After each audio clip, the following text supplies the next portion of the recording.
neste computador. Ok, queridos. Agora a aula está sendo gravada, tá bom? E Cara nós de vamos aula. iniciar aí. Bom dia a Eu todos, né? achei que não tivesse aula. Bom dia, professor. Eu tô na rua. Estamos aí, né? Marquei compromisso. Sem problema. Eu Então te vamos liguei, lá. seu. Eu vou pedir para vocês aí desabilitarem o microfone de vocês para não dar retorno, mas se quiserem fazer algum tipo de pergunta, tirar algum tipo de dúvida, podem fazer sem nenhum problema, tá? Eu vou acionar aqui o bate-papo, porque a gente pode se comunicar também pelo bate-papo, tá aqui no cantinho, no chat, né? E vocês podem fazer a pergunta pelo chat ou a pergunta também pode ser pelo microfone sem nenhum problema, tá?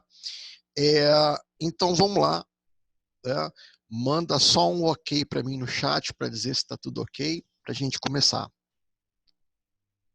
Vamos testar esse chat aqui. Ótimo. Daiane, Alan, Loren, Ivana, saudade de vocês, amigos. O sábado de manhã é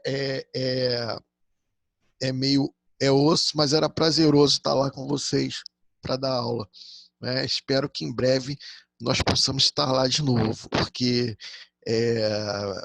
aula presencial é vida, né? Então vamos lá. Recíproca verdadeira, professor. Que bom, muito obrigado, muito obrigado. Então, queridos, olha só, nós vamos começar então a falar hoje da pena de multa. Fazendo uma breve recordação, estamos estudando a teoria geral da pena, não é? Começamos a ver a pena privativa de liberdade, que é a reclusão ou a detenção. Vimos que ela é combinada no preceito secundário de cada tipo penal, não é? Ela é combinada em abstrato. Você, na hora de fazer o cálculo, no caso concreto, você usa o bom e velho sistema trifásico, já tanto falado, não é? Primeira, segunda e terceira fase. Depois você fixa o regime inicial da pena. Depois você vai verificar a possibilidade do quê? A possibilidade de substituir essa pena por uma pena restritiva de direitos, né? A famosa pena alternativa, que nós vimos na aula passada, não é? As penas restritivas, elas são autônomas e substituem as penas privativas de liberdade quando, não é, estão presentes os requisitos do artigo 44 seguinte do Código Penal, onde você vai poder escolher uma ou duas penas restritivas de direito, conforme o caso, não é? E aí você vai escolher lá, né, limitação de final de semana, prestação de serviço comunitário, não é? E dentre elas tem a prestação pecuniária, que é o pagamento à vítima. Hoje nós vamos falar da pena de multa. Primeiro, a pena de multa não se confunde com a prestação pecuniária vista lá atrás. Por quê? Porque a prestação pecuniária, o pagamento é à vítima, né? E você utiliza ela substituindo a pena privativa de liberdade. Já a pena de multa, o pagamento é a União. Pagamento, esse valor é encaminhado a quem? Ao Estado, não é? E a pena de multa, ela vem descrita no preceito secundário de cada tipo penal. Então, por exemplo, você vai lá no crime de furto, no artigo 155 do Código Penal, está lá, né? Subtrair para si ou para outro, em coisa alheia móvel, reclusão de 1 a 4 anos e multa. Então, se você está calculando, não é? Se você é juiz e pegou agora um processo onde alguém foi condenado, você está condenando alguém pelo furto, primeiro você vai calcular a pena privativa de liberdade, não é? E depois você vai calcular a pena de multa. E hoje nós vamos entender bem o que é essa pena de multa, como que você calcula essa pena de multa, não é?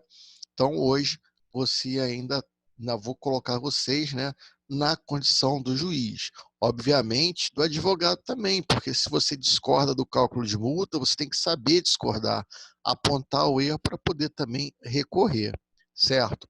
Muito bem. Olha, no final do nosso encontro de hoje, o que eu pretendo? Tá? Qual é a finalidade? O que nós queremos? Que vocês conheçam o conceito e a finalidade da pena de multa, que vocês saibam promover a dosimetria da pena de multa, ou seja, calcular na pena de multa, e vocês vão ter que conhecer a natureza jurídica da pena de multa antes e depois do trânsito em julgado. Eu vou mostrar para vocês que existe uma diferença na natureza jurídica da pena de multa. Antes da sentença transitada em julgado, lembrando, sentença transitada em julgado é aquela que não cabe mais recurso, certo? E depois que transita em julgado. Depois que transita em julgado, ela muda. E vou mostrar para vocês como é que é essa mudança da natureza jurídica. Tá bom? Então, esses três objetivos aí, essas três finalidades é que eu pretendo alcançar na aula de hoje, nesse encontro de hoje com vocês. Tá bom? Então, manda um ok no chat para mim, não é?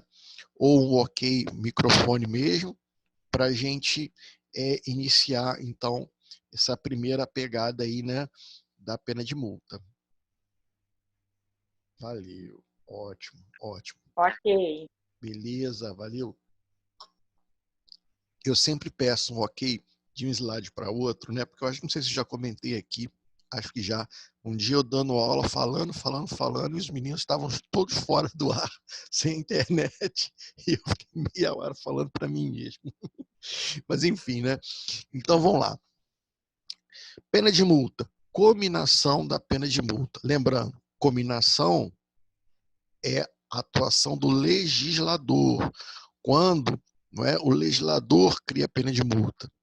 Lá no artigo 58, diz assim: a multa prevista em cada tipo legal de crime tem os limites fixados no artigo 49 e seus parágrafos desse código. Como que ela é cominada? Cominação é a criação da lei pelo legislador. Como que o legislador brasileiro optou por criar a pena de multa? Ele prevê no preceito secundário de cada tipo penal incriminador, assim como a pena privativa de liberdade.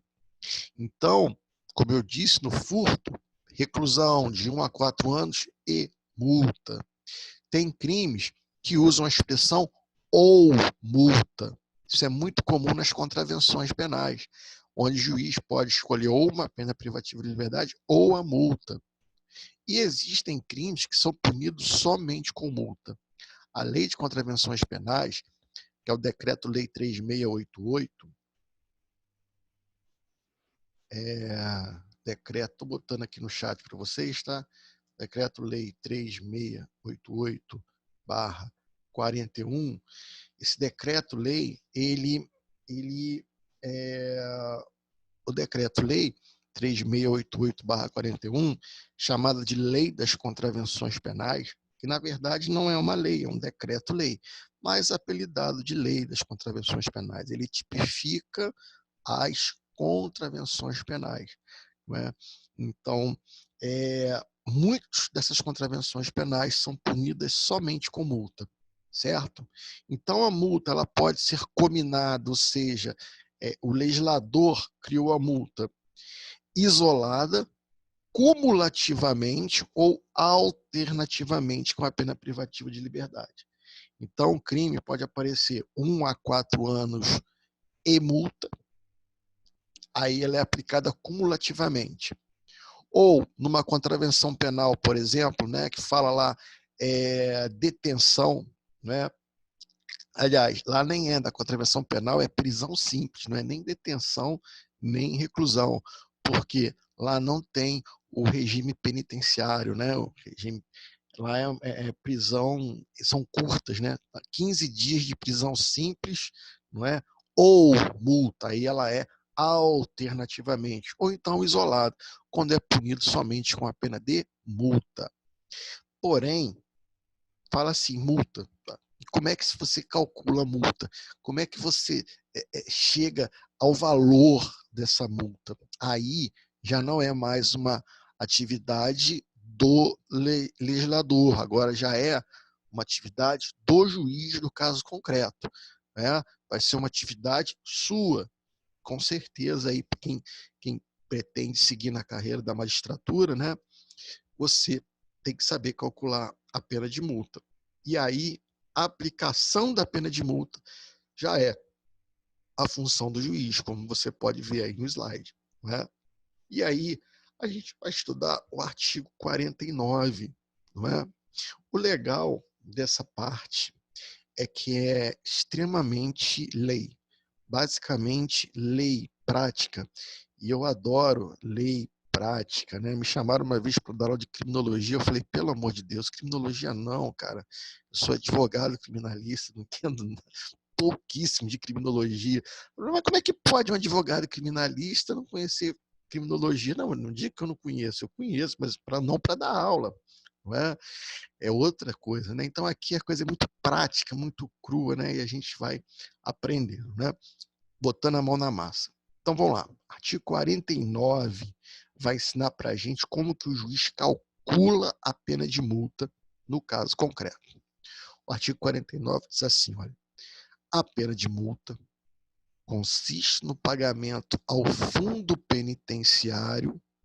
Queridos, esse fundo penitenciário pertence à União. Esse fundo penitenciário administra os valores que são usados para a administração das penitenciárias. Então, olha, a pena de multa consiste no pagamento ao fundo penitenciário da quantia fixada na sentença e calculada em dias multa. O que é o dias multa? Dias multa é a unidade de cômputo da pena. A pena é computada em dias multa. Foi um termo técnico que o legislador escolheu para individualizar, não é, um elemento para fazer o cômputo da pena. Então, a pena ela é calculada em dias multa, certo? É como lá no Big Brother tem o dinheiro deles que eles chamam de estaleca, né? Era assim há 300 anos atrás, quando eu vi o único Big Brother, né? Então, agora eu já não sei. Então, assim, aqui você calcula a multa em quê? Em dias multa, certo? E aí, quantos dias multas você tem? Aí será no mínimo de 10 e no máximo de 360 dias multa. Então, queridos, vocês vão trabalhar no limite para todos os crimes e contravenções em que o legislador combinou a pena de multa, vocês vão trabalhar o limite entre 10 e 360 dias multa. Certo? Entre 10 e 360 dias multa. Então, você vai ter que trabalhar dentro desses parâmetros aí. Tá bom? Bom dia, alguém me dando bom dia. Ah, não, é no WhatsApp, desculpa. Que está aparecendo na tela aqui toda hora. Mas vamos lá. Então, Ricardo, mas da onde que eu tiro entre 10 e 360? Eu vou falar a você já como que você vai escolher. Mas antes, vem um parágrafo primeiro aqui, olha. O valor do dia multa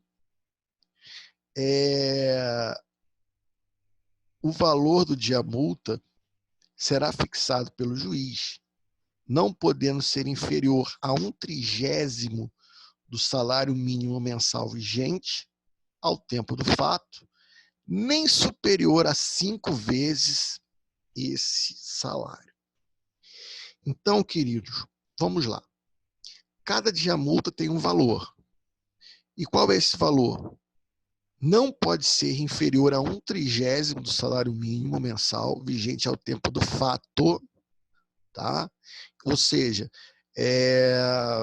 o valor mínimo é 1/30 do valor do salário mínimo. E o valor máximo, 5 vezes o salário, né?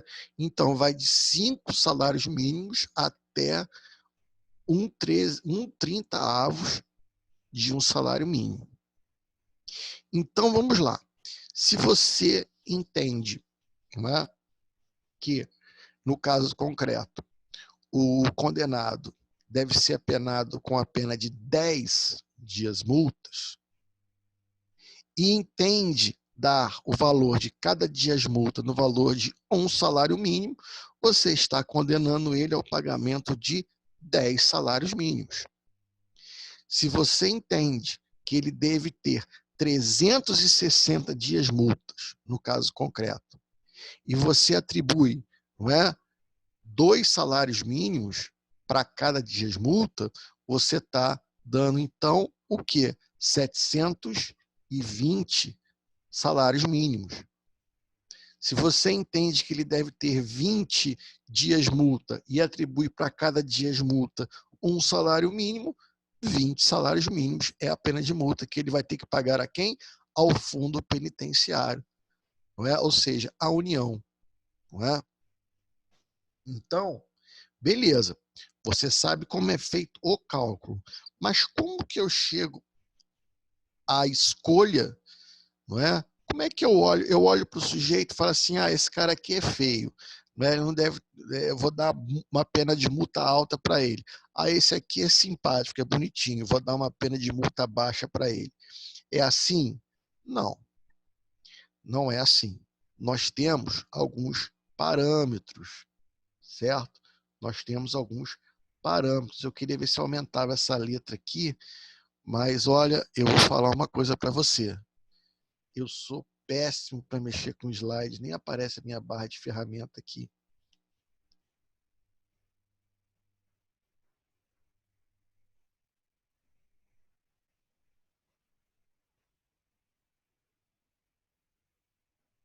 Queridos, veja bem, a pena de multa, como que ela é calculada? Qual é o valor que eu levo em consideração? Você vai levar em consideração, queridos, em primeiro lugar,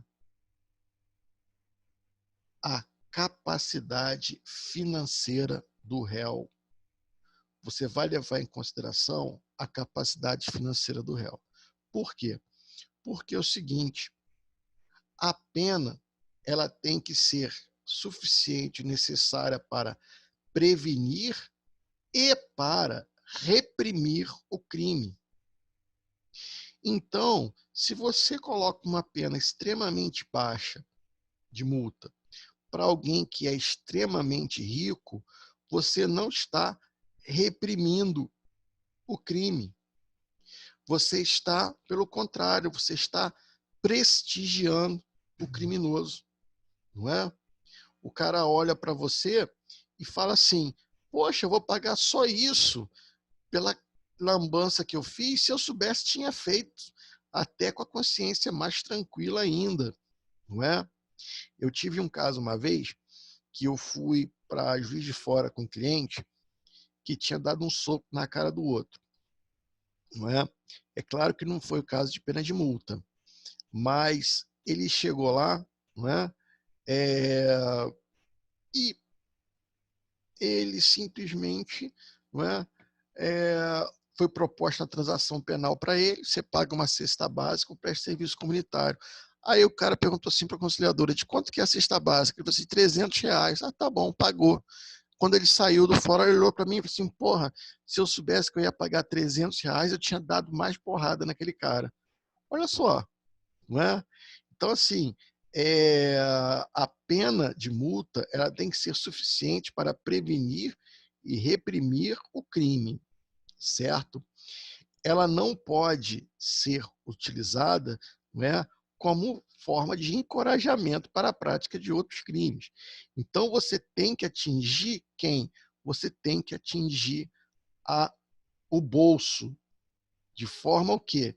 De forma significativa, certo? Então, você tem que levar em consideração, primeiro, o quê? A condição financeira do réu. E depois, obviamente que você não pode ser desproporcional.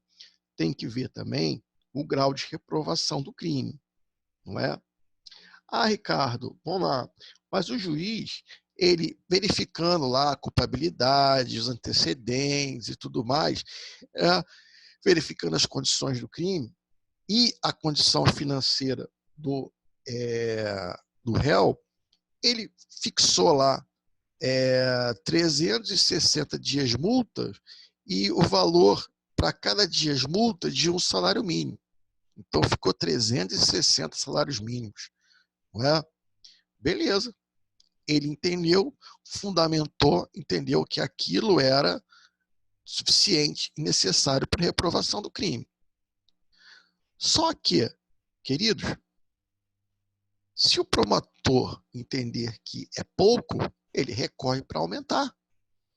E o tribunal vai analisar. O advogado entendeu que é muito. O que ele faz? Recorre para tentar diminuir. E agora aquela sentença vai ser reexaminada, não é? Vai ser reexaminada por uma Câmara de Desembargadores, onde 3 desembargadores vão votar, não é, na avaliação da apelação e vão decidir se vão manter, se vão aumentar ou se vão diminuir. Não existe uma tabela. O que existe aqui é razoabilidade, proporcionalidade e fundamentação. O juiz, ele fundamenta, o juiz, ele justifica, apresenta os motivos, leva em consideração o grau de reprovação do crime e as condições financeiras do réu. Não é? Imagina você fixar 1 dia de multa no valor de um salário mínimo, não é? Para o dono da, sei lá, da Continental Pneus, que praticou um crime, punido com multa, não é? Ou para o Silvio Santos, não é? Ou para o presidente da Votorantim. Você está prestigiando o crime. Então você tem que mexer aonde? No bolso dele, certo?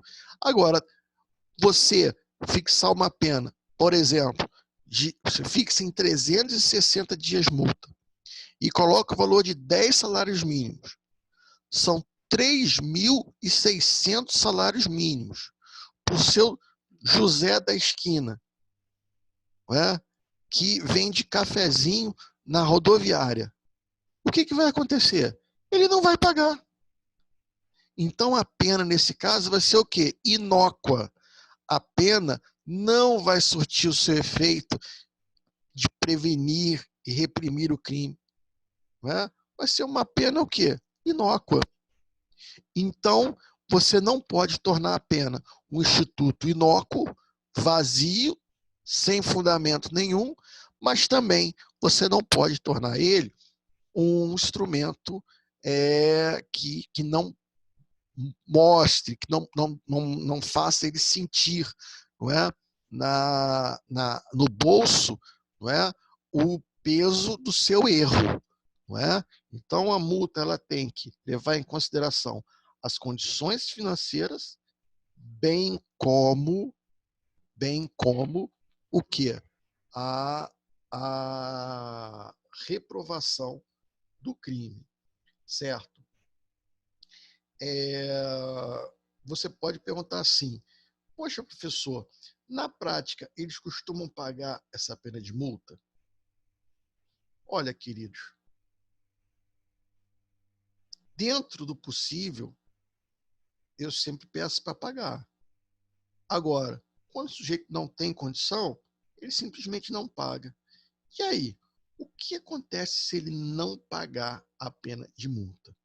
Você com certeza deve estar se perguntando com os seus botões aí o que acontece se ele não pagar a pena de multa. A gente vai vir aqui para o próximo slide. É uma pena que saiu na tela aqui muito pequenininho, né?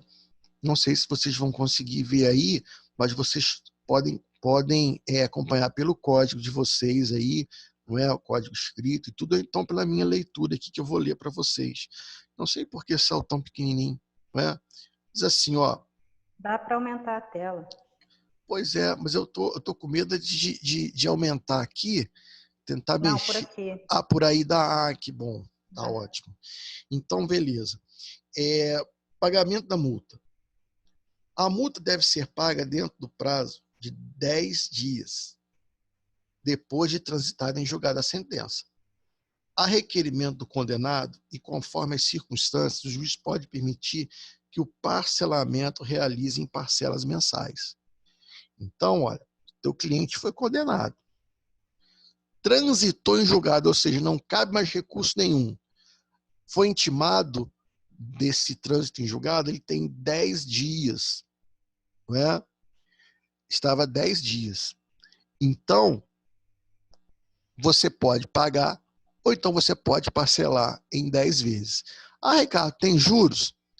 Olha lá, o 49, parágrafo 2º, diz o seguinte: o valor da multa será atualizado quando a execução pelos índices de correção monetária. Aí vai seguir os índices de correção monetária. Na época, vai ser feita uma atualização, certo? Não é juros, é atualização, tá bom? Então, ele pode parcelar em 10 vezes. Aí, você tem aqui o parágrafo 1º, que diz o seguinte, ó. A cobrança da multa pode efetuar-se mediante desconto no vencimento ou salário do condenado, quando aplicada isoladamente, aplicada cumulativamente com pena restritiva de direitos, concedida a suspensão condicional da pena, que é o tema da nossa próxima aula. Aí vem o parágrafo 2º, que é importantíssimo. O desconto não deve incidir sobre os recursos indispensáveis ao sustento do condenado e de sua família. Prestem atenção, queridos. Você não pode fazer com que a família do apenado sofra. Por quê? Porque o princípio da pena é o princípio da intranscendência ou da pessoalidade. A pena não passa da pessoa do condenado.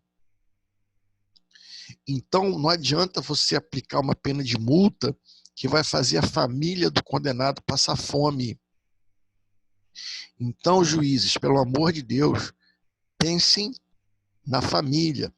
Levem isso também em consideração, certo? Principalmente quem vai atuar na área de execução, porque essa parte de cobrança, essa parte de execução, já é feita não mais pelo juiz que calculou a pena, mas é pelo juiz da execução da pena.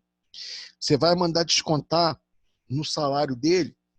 Pode, mas não pode ir além daquilo que é razoável, certo? A lei de execução penal, ela vai trazer bastante regramento com relação a isso, certo? Mas que fica complicado a gente pular daqui para a execução penal. Mas lá o juiz de execução penal, ele vai ter os limites pelos quais ele pode descontar ou não, tá? Lei de execução penal, lei, deixa eu botar aqui para vocês no chat, lei 7.210/84, lei 7.210/84. Lá tem muita normatização administrativa, certo? Mas eu recomendo depois uma leitura complementar. Lá tem um capítulo específico da pena, vocês podem ver, mas é muita coisa administrativa ali, tá?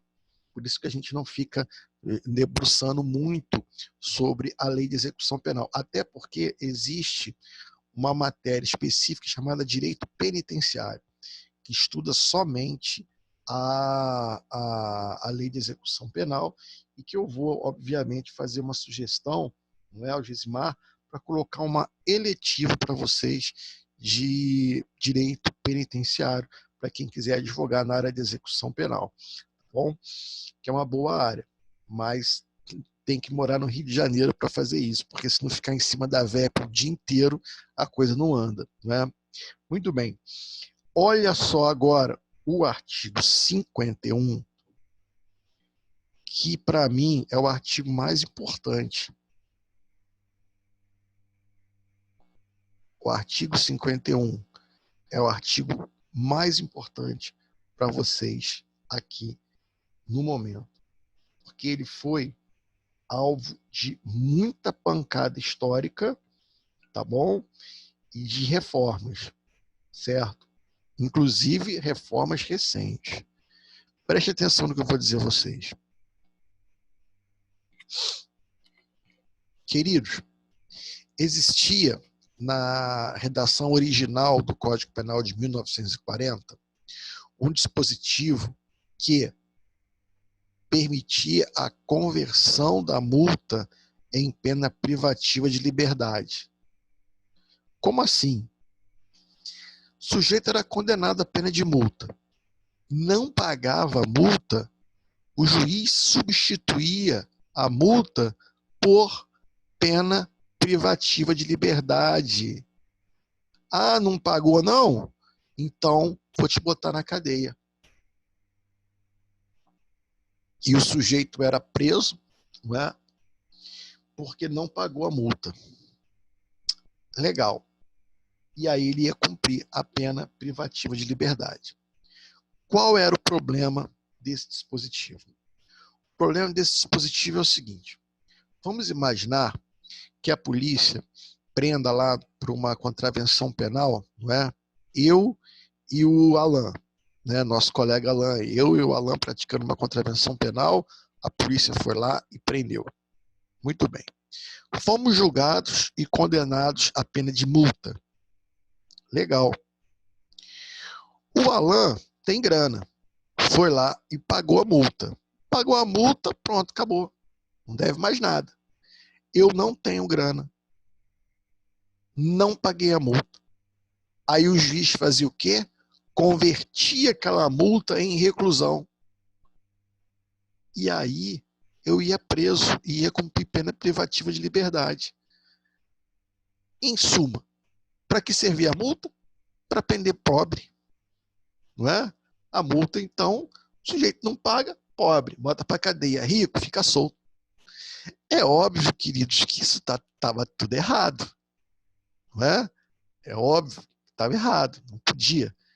Aí, o artigo 51 fez um avanço gigantesco nesse fato aqui. Tá? E o artigo 51 que eu vou ler aqui, tá? Tá atualizado. Não, o 51 que está no slide também tá. Vou ler para vocês, olha. Transitado em julgado a sentença condenatória, a multa será executada perante o juiz da execução penal e será considerada dívida de valor, aplicáveis às normas relativas à dívida ativa da Fazenda Pública, inclusive no que concerne às causas interruptivas e suspensivas da prescrição. Queridos, preste atenção. Antes do trânsito em julgado, a multa tem caráter penal. É pena. Depois de transitar em julgado, ela deixa de ter caráter penal. Ela passa a ter caráter tributário. Tributário. Ela passa a ser dívida ativa para com a Fazenda Pública. E aí, queridos, aquele que não paga, eu, juiz da execução penal, não posso mais converter a pena de multa em privativo de liberdade. O que eu vou ter que fazer é entrar com uma execução fiscal. Uma execução fiscal contra aquele que não pagou, porque agora aquilo ali é uma dívida tributária, não é mais caráter penal. Então, o que eu vou fazer? Eu entro com a execução. Se ele não tem dinheiro para pagar, eu vou entrar nos bens dele. E se ele não tiver bens, vai ficar como inadimplente 5 anos depois, volta a ser adimplente novamente. Não é? É isso, Ricardo? É. Eu não posso mais converter a pena de multa não paga em reclusão ou detenção. Porque depois do trânsito em julgado, ela vira dívida ativa da Fazenda Pública. Tá bom? Ou seja, acabou aquela história de que prisão é só para pobre. Não é? Não é. Então, condenado a pena de multa. Ah, não tem nada, Ricardo, não tem como pagar. Beleza, você tem bem no seu nome? Não, também não tem. Você vai sofrer uma execução fiscal, durante 5 anos você vai ficar negativizado, né? Negativado, né? Melhor dizendo, né? E você, depois de 5 anos, você recupera a sua vida aí para comprar, para financiar, para né, ficar livre aí para fazer as transações necessárias. Mas durante 5 anos, depois você vai ficar enrolado aí, né, com CPF restrito, né? Então, queridos, pena antes do trânsito julgado, caráter penal, depois do trânsito julgado, tributário. Tá bom? Tem advogado que fala assim: ah, meu irmão, tem bem no seu nome? Não. Então não paga multa, não. Ó, para quê? Pagar multa, não é? Bom, querido, eu sempre falo, se você pode pagar multa, se o cliente pode pagar multa, fala para ele pagar, não é? Fala para ele pagar. 5 anos com nome, com CPF travado, pode prejudicar bem a vida de uma pessoa. E você pode parcelar em 10 vezes, né? Você parcela e vambora, não é? Muito bem. Queridos, dúvida com relação até aqui?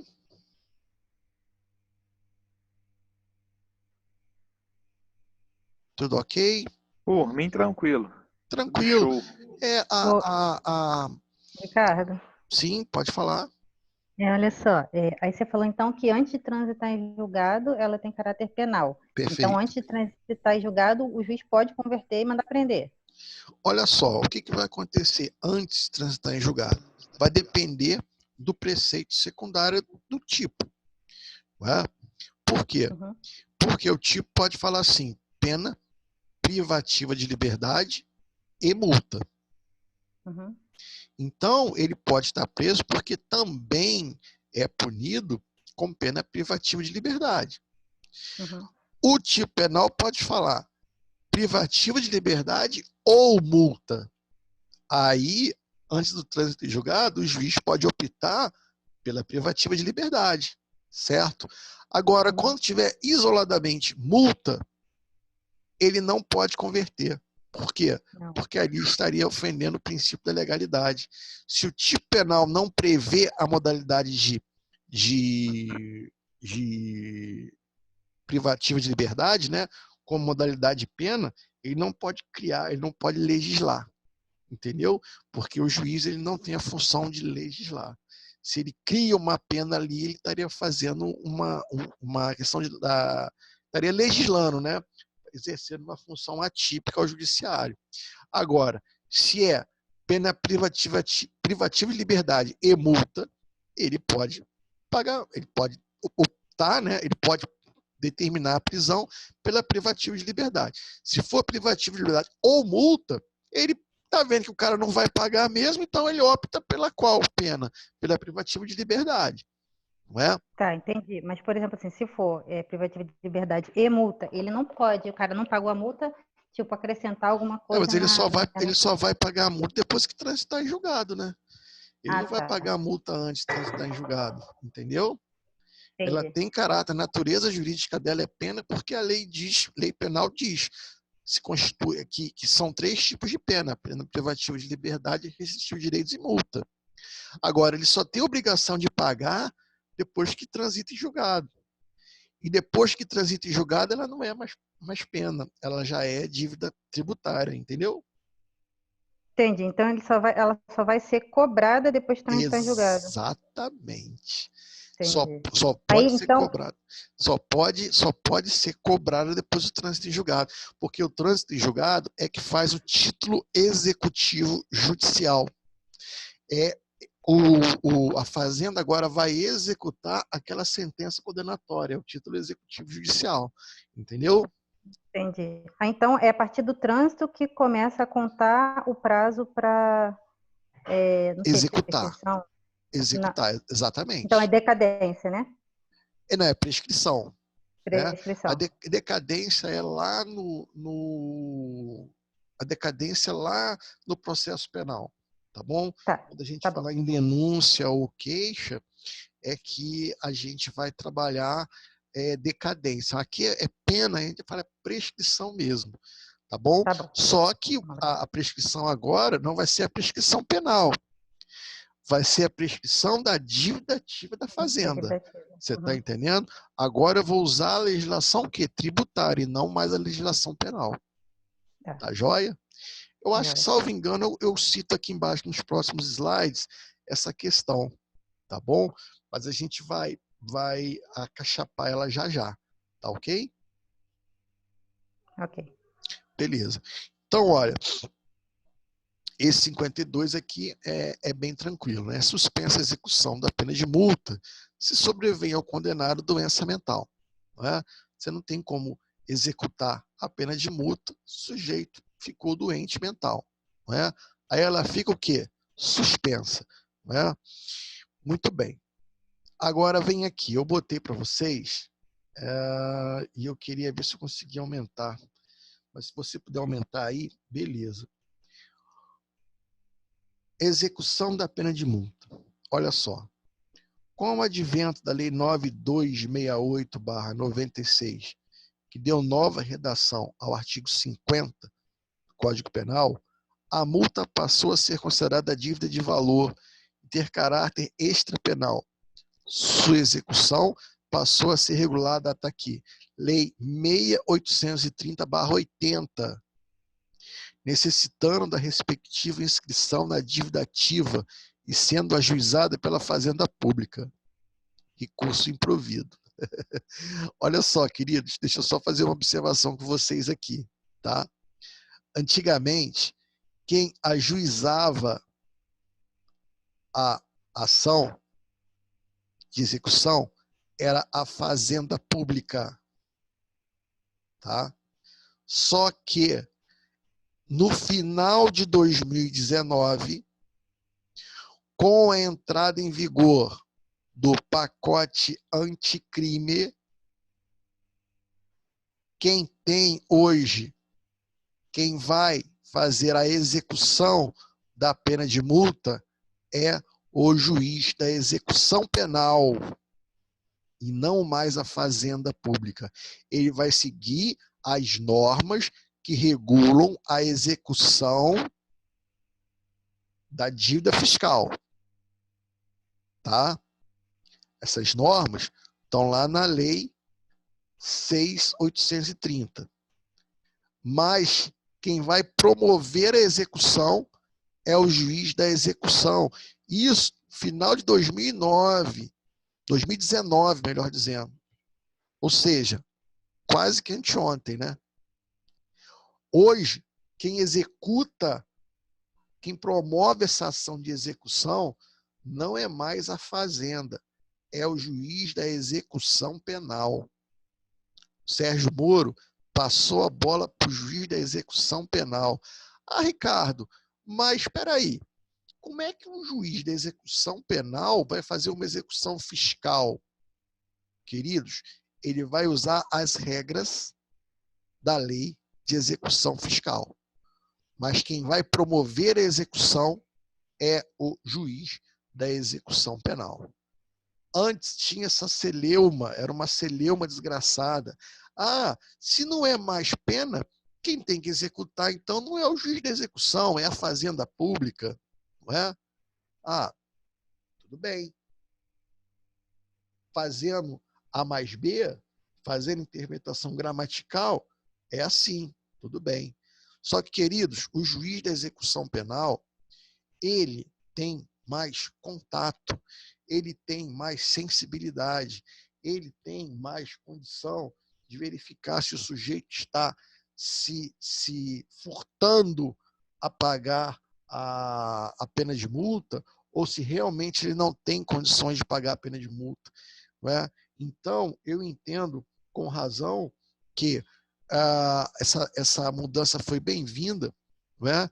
Deixando a cargo ao juiz da execução penal executar a pena de multa. Não é? A fazenda, quando ela vai executar e tudo, ela facilita demais. Não é? O juiz da execução penal ele pode ter um tratamento um pouco mais rigoroso com a pena de multa. Eu entendo, de fato, sempre entendi que o ideal seria que o juiz da execução penal executasse a pena de multa. Agora, com o pacote anticrime, não é? Acabou essa celeuma. O responsável pela execução da pena de multa é o juiz da execução.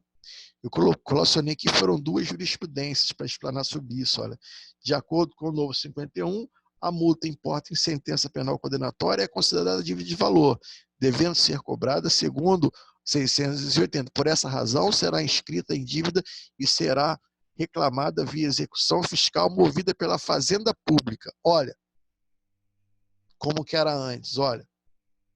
Antes era feito pela Fazenda Pública, certo? Mas agora acabou esse problema.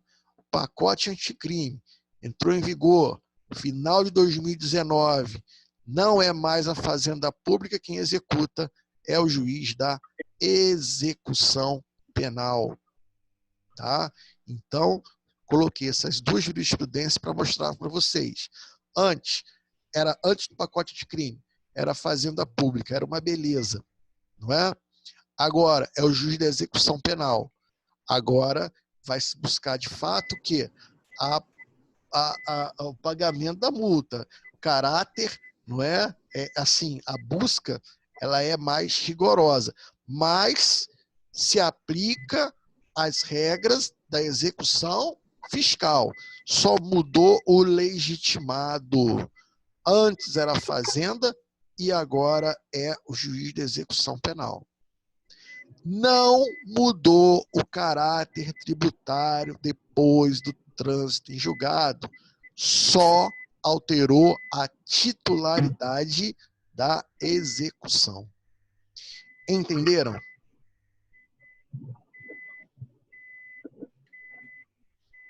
Entendeu? Manda um ok no chat ou um ok perfeito, né? Legal. Ok, professor. Cara, concurso público adora pegar novidade, não é? Então você vai fazer agora um concurso público, caramba, os caras vão deitar e rolar nisso aqui, não é? Ah, se é o juiz da execução que vai executar agora, então agora ela tem caráter penal. Não, ela continua tendo caráter tributário depois do trânsito julgado. Só mudou a legitimidade. Só que agora não é mais quem corre atrás desse pagamento, não é mais a Fazenda boazinha, é o juiz da execução penal. Não é? Então, ele tem mais o conhecimento do processo, mais o conhecimento ligado à área penal e vai saber melhor discernir se o sujeito está se furtando a pagar a multa, ou se realmente ele não tem condições, não é? Eu não sei se vocês têm algum conhecimento, né? Mas é assim, cara, o sujeito não... Só para vocês terem ideia, tá? Não tô incentivando ninguém a fazer isso, nem fazendo apologia da birutagem com vocês, não. Né? O sujeito não pode deixar de declarar o imposto de renda, senão ele responde por crime, sonegação fiscal. Né? Mas ele declarou imposto de renda, não pagou.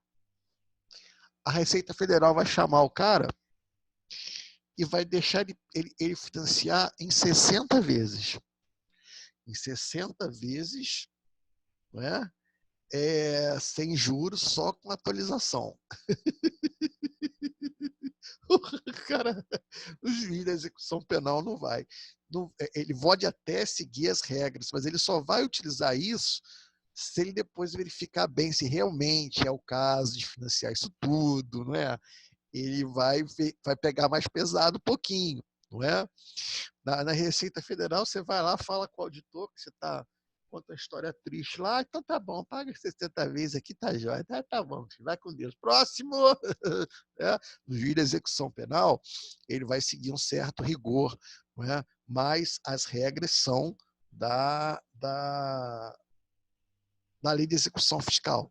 Só que agora o legitimado é outro, certo? Muito bem. Da pena de multa, caráter personalíssimo. Aqui também, queridos, é muito importante o que eu vou dizer a vocês. Vou ler esse trecho do slide aqui com vocês. Olha, no que se refere ao pagamento da pena de multa por terceiro, é outro aspecto que merece reflexão crítica. Sobretudo, a partir da ideia de que a sanção penal tem um caráter personalíssimo. Isto é, só pode ser cumprida pela pessoa do infrator. Tal premissa decorre do caráter preventivo da pena.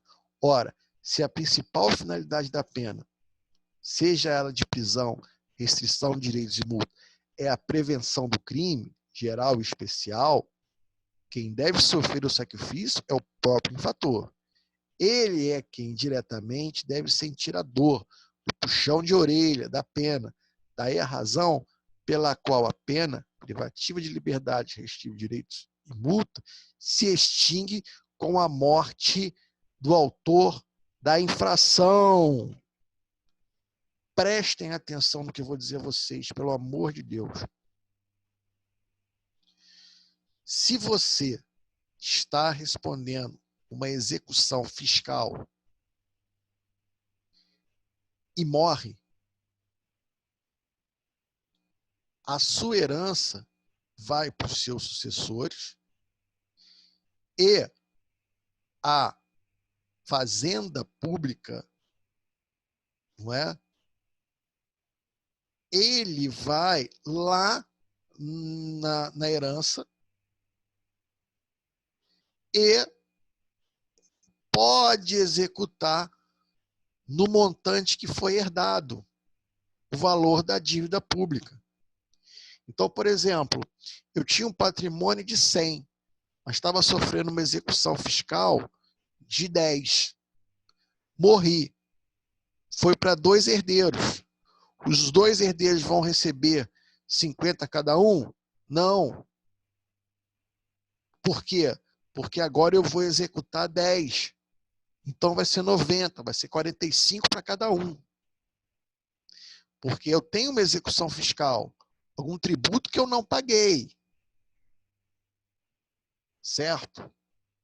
Agora, o que acontece com a pena de multa? A multa, ela tem caráter penal. A pena pode passar da pessoa do condenado? Não. Uma outra pessoa não pode cumprir uma pena por mim. Certo? Não pode. Ah, Ricardo, você foi condenado à pena de multa. Alguém pode pagar essa multa por você? Se você morre, o seu herdeiro pode pagar essa multa? Resposta: não. Mas aí vem o problema. Ué, mas ela, depois que transitou em julgado, não deixou de ser multa e passou a ser dívida para com a fazenda pública? Então, o correto seria que os sucessores, aqueles que herdaram a herança, não é? Com essa herança, pagassem essa multa. Por quê? Porque agora não é mais pena, agora é dívida fiscal. Preste atenção, queridos. Existem doutrinadores que dizem que você pode utilizar o artigo da Constituição aí, que diz o seguinte: olha, a pena não passará da pessoa do condenado, salvo a obrigação de reparar o dano.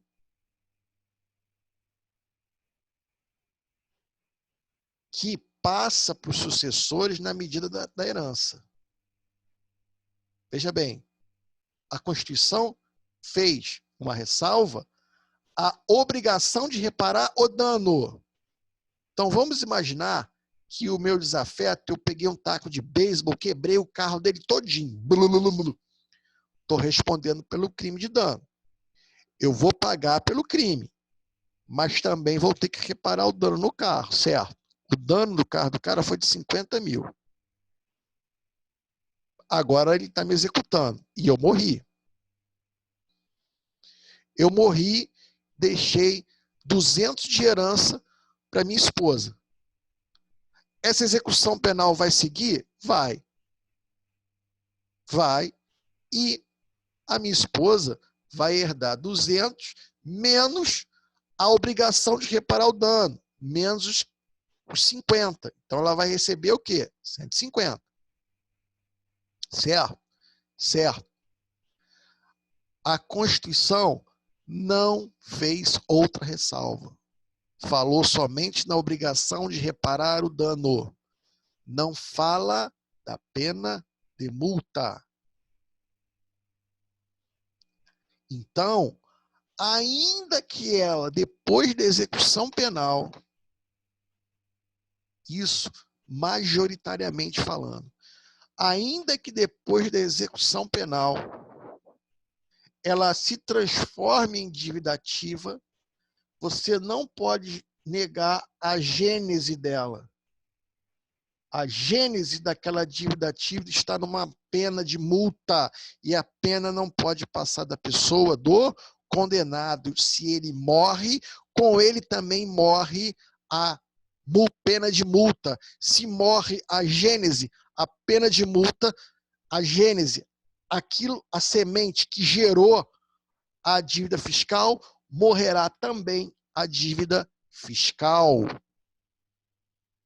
Olha que coisa interessantíssima isso aqui, olha. A dívida fiscal só existiu porque teve uma pena de multa. A pena tem caráter personalíssimo. Não pode passar para outra pessoa. Se o indivíduo morre, morre também a pena. E aí, queridos, você, seu cliente, né? Foi condenado à pena de multa, morreu. Com ele também morre a obrigação de pagar a multa, ainda que ela tenha mudado a sua natureza para a dívida fiscal. Entenderam? Podem falar, perguntar, repito, não tem problema. Não, muito claro, pô, faz todo sentido. Todo sentido, né? Todo sentido. Ou seja, cara, você matou no ninho. Não é? Você volta lá no ninho para saber. Bom, peraí, só um minutinho. Se a pena não pode passar da pessoa do condenado, beleza, eu só tenho essa dívida porque ela é oriunda de uma pena. Então, se o sujeito morre, eu não posso executar os seus sucessores. A Constituição ela só fez ressalva à obrigação de reparar o dano. Reparar o dano é reparar o dano causado à vítima.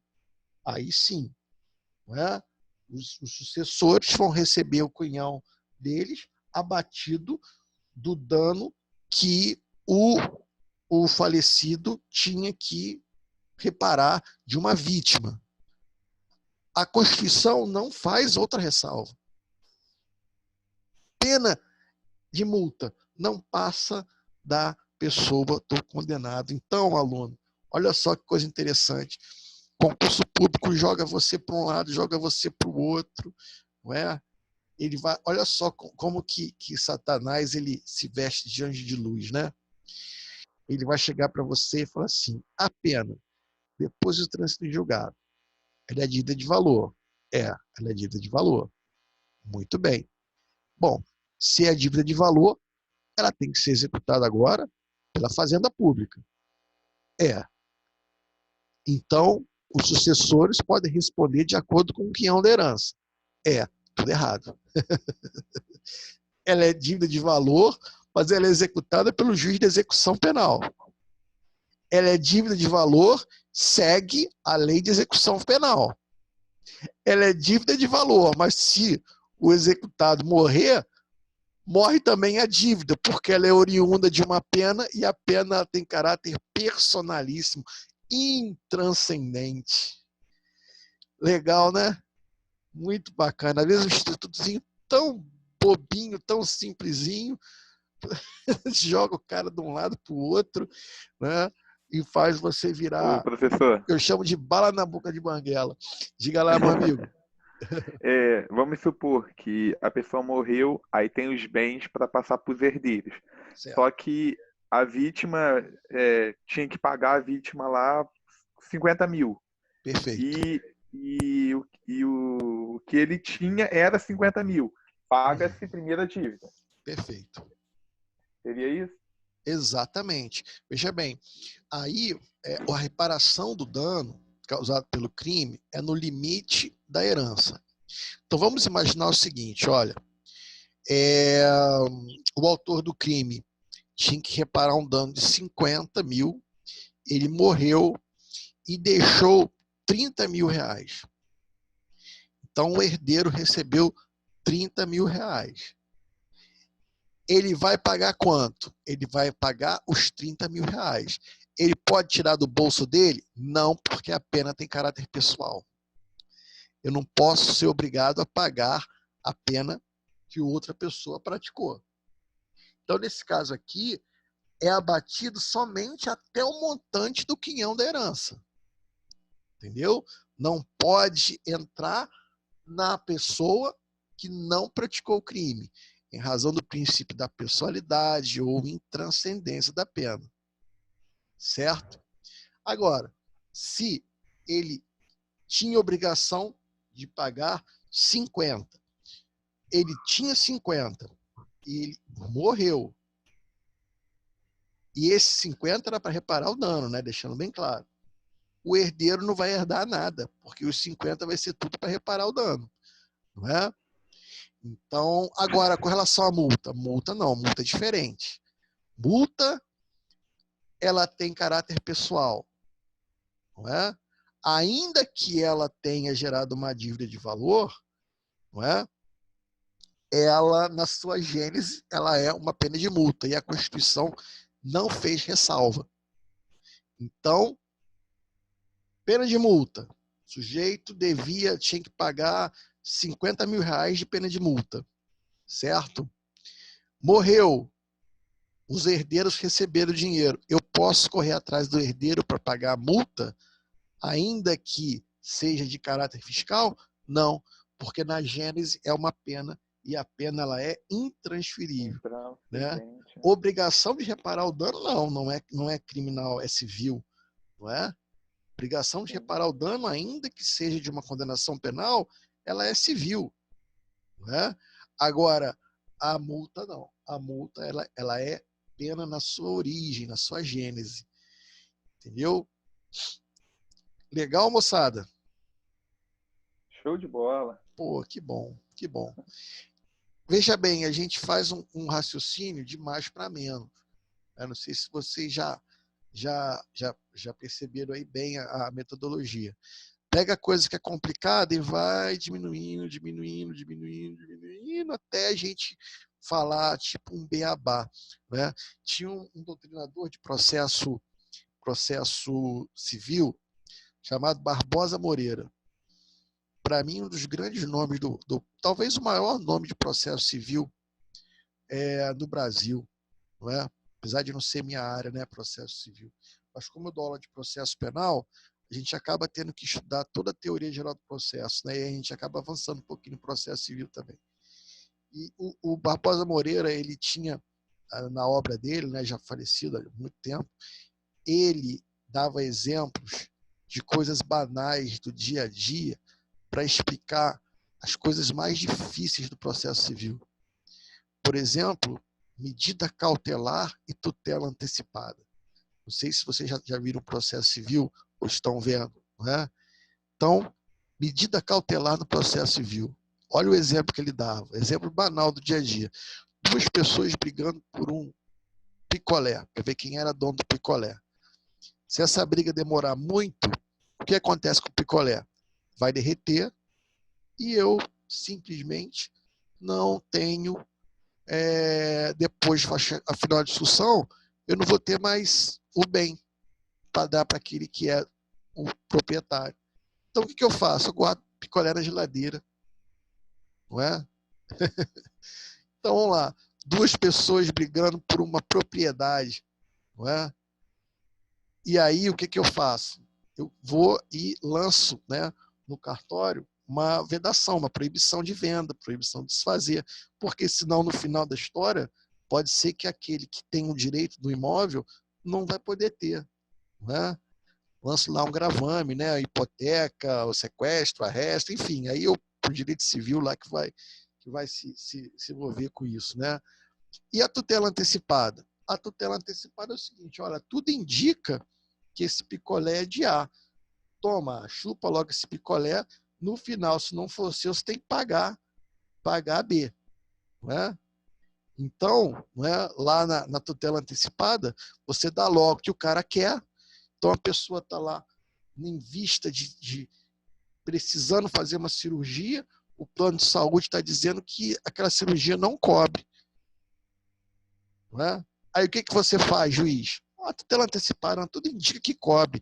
Faz e depois, se realmente a gente chegar à conclusão que não cabe, ele paga a cirurgia. Não é? Então, veja bem, situação que às vezes é tão difícil de entender. Vou dar um exemplo do picolé, cara. Nego chupando picolé. E aí você vai pegar coisas grandes. Se você souber nadar no raso, você nada no fundo também. É só tirar o pé do chão, tudo é fundo. Não é? Queridos, sou todo ouvidos. Alguma dúvida? Querem que eu repita algum ponto? Fiquem à vontade.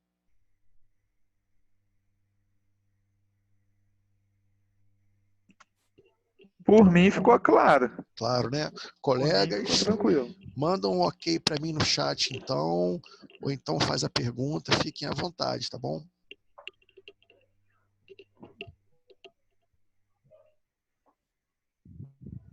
Para mim está ok também, professor. Tá ok, né? Então tá bom, queridos. Veja bem, aqui encerra a minha participação desse sábado, né? Aulinha curta, mas proveitosa, não é? Sim. Nós vimos então até agora, né, na nossa teoria geral da pena, nós vimos a pena privativa de liberdade, a restritiva de direitos e a multa, não é? Fico feliz porque nós não estamos parando nosso mestre, né? Na nossa próxima aula, eu vou falar sobre suspensão condicional da execução da pena, não é? E, obviamente, se eu entrasse nela hoje, ia ficar totalmente descontextualizado, não é? Obrigado, Alain, pelas palavras. Obrigado, Daiane. Obrigado a todos, queridos. Que Deus abençoe a todos vocês. E que nosso próximo encontro aí, estejamos aí firmes e fortes, tá bom? Façam lá um grupinho para poder mandar o link para vocês no grupo, a gente começar a aula no horário certinho. A nossa próxima aula vai demorar um pouquinho mais, tá? Porque o tema é mais longo e eu estou fazendo por temas, não estou fazendo por tempo não, tá bom? A nossa próxima aula é suspensão condicional da execução da pena, não é? E você agora, depois dessa aula, você pode complementar os estudos aí com o material que está lá no AVA para vocês. Tá bom, queridos? Um grande abraço, fiquem todos com Deus, um belíssimo final de semana. Né? Gravação tá. Vou encerrar agora a gravação e assim que o Zoom terminar de converter, eu também já lanço o link para vocês. Fiquem todos com Deus. Deus abençoe a todos. Valeu, bom dia, pessoal. Um abraço. Bom dia, tchau, tchau. Tamo junto. Bom dia, tchau. Valeu, galera. Tchau. Tchau, tchau.